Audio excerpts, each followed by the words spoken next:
ये जो नए मार्जिन्स को लेकर थोड़ा बाजार में कंफ्यूजन है। अगर आप T+2 में अपने शेयर्स बेच रहे हैं तो जब तक वो सेटलमेंट नहीं आता तब तक वो जो पैसा है आप उससे फ्रेश ट्रेड नहीं कर सकते हैं। F&O में भी T+1 का ये थोड़ा कंफ्यूजन आ रहा है सर। ये जो नए नॉर्म्स हैं और शायद 1 अगस्त से ये लागू भी हो सकते हैं, थोड़ा कंफ्यूजन है इसमें। इस पर क्या क्लैरिफिकेशन दे सकते हैं सर, क्योंकि काफ़ी सवाल उठ रहे हैं जहाँ तक इस परेशानी की बात है।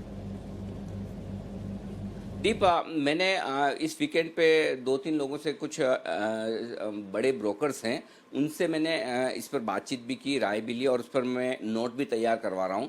लेकिन हाँ, जो बेसिक अब तक मुझे समझ में आई, कुछ कुछ नियम ऐसे हैं जो रिटेल इन्वेस्टर्स के पक्ष में नहीं हैं, उनको मुश्किल होगी। ब्रोकर्स को तो खैर होगी, ब्रोकर्स की मुश्किल की बात अलग है।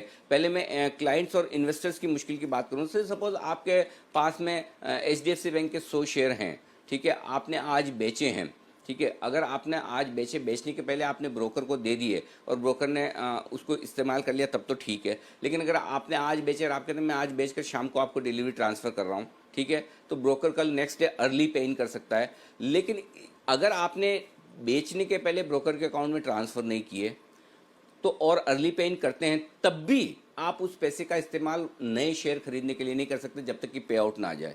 ये बड़ी टिपिकल सिचुएशन है कि अगर आपने बेचा है, डिलीवरी भी दे दी है, लेकिन जब तक पे आउट नहीं आएगा तब तक आप नहीं खरीद सकते। तो अगर मुझे समझिए, मुझे HDFC बैंक बेचकर रिलायंस खरीदना है तो वो मैं नहीं कर सकता। ये कुछ एक ऐसे नियम है। प्लस मार्जिनिंग सिस्टम, चलिए मार्जिनिंग सिस्टम मान लिया कि सेबी शायद ये चाहती कि मार्केट और स्ट्रॉन्ग रही है, लेकिन अल्टीमेटली मार्केट को रिस्क है ना। मैं फ्रेंकली बताऊं, रिटेल क्लाइंट से कभी नहीं है। आज तक कोई ब्रोकर किसी रिटेल क्लाइंट के उड़ने से मुझे नहीं लगता है कोई ब्रोकर डूबा होगा। ब्रोकर डूबे होंगे तो या तो खुद अपने प्रोप्राइटरी अकाउंट में ट्रेड करने को लेकर, या कोई बहुत बड़े उनके टॉप 2 या 3 क्लाइंट में से कोई क्लाइंट बड़ा नुकसान कर जाए जिसको ब्रोकर ही जरूरत से ज़्यादा लीवे देते रहे, तो वो एक अलग बात हो सकती है। तो मुझे लगता है कि ये इस तरह के नियम थोड़े से छोटे क्लाइंट्स के लिए और स्पेशली जो डे ट्रेड करने वाले हैं उनके लिए बड़ी मुश्किल के होंगे। अब दूसरी बात है कि आपको न सिर्फ खरीदारी पर मार्जिन देना है, बिकवाली पर भी मार्जिन देना है। अब प्रॉब्लम ये है, से सपोज मुझे स्टॉक बेचना है, पहले मैं मार्जिन दूं उसके बाद बेच पाऊँ, तो फिर मेरे पास दूसरा ऑप्शन क्या है? मैं ये कहूँगा कि चलिए मैं मार्जिन दे दूँ, भाई मुझे तो बेचना ही है, एक काम करो आपके अकाउंट में मैं शेयर ट्रांसफ़र कर देता हूँ।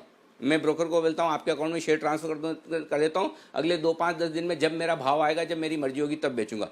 तो क्या वो ज़्यादा रिस्की नहीं है? उल्टा वो ज़्यादा रिस्की कि आप 5-7-10 दिन पहले आप ब्रोकर को शेयर देकर छोड़ दें। अगर ब्रोकर ने मिसयूज़ कर लिया तो मुझे लगता है इन नियमों पर एक बार थोड़ा गहराई से देखने की ज़रूरत है। शायद एनबी ने, BSE ब्रोकर्स फोरम ने प्रेजेंटेशंस भी दिए हैं, काफ़ी ब्रोकर्स ने भी सेबी को प्रेजेंटेशन दिए हैं। 1 अगस्त से लागू होना है। आई एम श्योर कि सेबी इसको देखेगी और कुछ एक बीच का रास्ता ऐसा निकालेगी जिसमें मार्केट की स्टेबिलिटी, सेफ्टी, सिक्योरिटी भी बनी रहे, क्लाइंट्स को भी मुश्किल ना हो। साथ ही पावर ऑफ अटॉर्नी के नियमों में बदलाव हुआ है। अब अगर आप कोई शेयर प्लेस करते हैं, कुछ करते हैं, अगर ब्रोकर आपके शेयरों को मार्जिन के तौर पर इस्तेमाल करता है तो आपके पास, क्लाइंट के पास OTP आएगी, वो OTP हाँ करेंगे। अच्छा, इसमें 2 ट्रांजेक्शन आपके बढ़ गए, प्लेज क्रिएट करने का, प्लेज हटाने का, और जो ट्रांजेक्शन बढ़ रहे हैं उसमें डिपॉजिटरी को तो फ़ायदा होगा, उनको तो पैसे बनेंगे, लेकिन अल्टीमेटली वो कॉस्ट क्लाइंट से वसूली जाएगी। तो अल्टीमेटली जो रिटेल इन्वेस्टर्स हैं उनके लिए मुझे लगता है कि ये नियम थोड़े से मुश्किल भरे हैं, उनकी कॉस्ट भी बढ़ेगी और डे टू डे बेसिस पर ऑपरेशनल एफिशिएंसी में भी मुश्किल आएगा।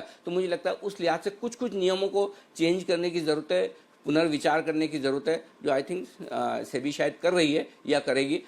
हमारे संवाददाता हैं ब्रजेश मिश्रा, वो भी इस मामले में पूरी तरह से नज़र रख रहे हैं, वो बने हुए हैं। कल मेरी उनसे भी काफ़ी विस्तार से बातचीत हुई है। ये आम राय निकल कर आ रही है, काफ़ी लोग ट्विटर पर भी कह रहे हैं, काफ़ी ब्रोकर्स भी कह रहे हैं, और ये भी मान रहे हैं कि ये नियम ज़्यादातर उन लोगों के पक्ष में जाते हुए दिख रहे हैं जो ऑनलाइन ब्रोकर्स है। ऑनलाइन ब्रोकर्स को फ़र्क नहीं पड़ता क्योंकि वो पहले ही शेयर की DP उन्हीं की होती है, उनके पास में शेयर के वो राइट्स होते हैं खरीदने बेचने के, डिपॉजिट से ट्रांसफ़र करने के, और दूसरा ये कि पैसे वो पहले से लिंक रखते हैं अकाउंट को। लेकिन जो ऑफलाइन ब्रोकर्स हैं, जहाँ आप जाकर ट्रेड करते हैं या फ़ोन पर ट्रेड करते हैं या आपके ऑनलाइन अकाउंट्स नहीं हैं, उन ब्रोकर्स के लिए ये डेफिनेटली नेगेटिव है। तो उस लिहाज से भी मुझे लगता है कि इस पर पूरी एक होलिस्टिक व्यू लेना चाहिए और देखना चाहिए, सारे पक्षों को, संबंधित पक्षों को बुलाकर बात करें, देखें कहाँ एक्चुअल प्रॉब्लम्स हैं। लेकिन अगर ये नियम लागू हैं तो एक बात पक्की है दीप, वो मानकर चलिए कि कैश मार्केट के वॉल्यूम्स बहुत तेज़ी से 1 अगस्त से गिरेंगे, इसमें कोई डाउट नहीं है। और अगर आपका ब्रोकर, मेरी सारे